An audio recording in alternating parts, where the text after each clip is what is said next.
कृष्ण समस्त माँ मानक मोर गोटे छोट अनुरोध आपण ना आपण पिला तीन टा जिनिस निश्चित शिखातु देखु पिला माने शुणती कम देखिकी शिखती अधिक आपण पिला सहित करतु तेबे जाई पिला माने निश्चित शिखिपारे। प्रथमतः जितेबाला पिला माने सकाळे उठुचंदी सेतेबेले मुह न धोइबा पूर्व माने बिछणारे तांको एइटा करबा निश्चित शिखातु। एई मंत्रटी निश्चित जप करबा शिखातु।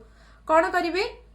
कराग्रे बस्रते लक्ष्मी कर मध्ये सरस्वती कर मूले तो गोविंद प्रभाते कर दर्शनम समुद्रे वसने देवी पर्वत स्तन मंडले विष्णुपति नमस्तुभ्य पादस्पर्श क्षमस्व मे। प्रत्येक दिन गाधे सारा बेले ठाकुर घर को जाइए ठाकुर को प्रणाम करने सह बापा माँ मान को प्रणाम करने निहाती शिखातु।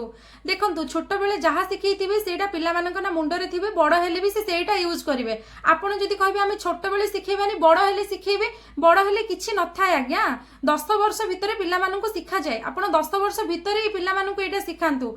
तृतीयतः जिते बड़े पिला बाहर को जाउछंती तांको निश्चित कहतु से टीका लगे कि जीवे।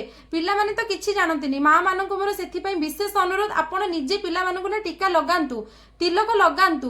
तिलक चाहे गोपी चंदन हो चंदन हो हलदी हो जेकोसी तिलक आपण लगाउछंती लगातु किंतु प्रत्येक सनातनी हिसाब से आपण माने पिला तिलक निश्चित लगातु। हरि बोल।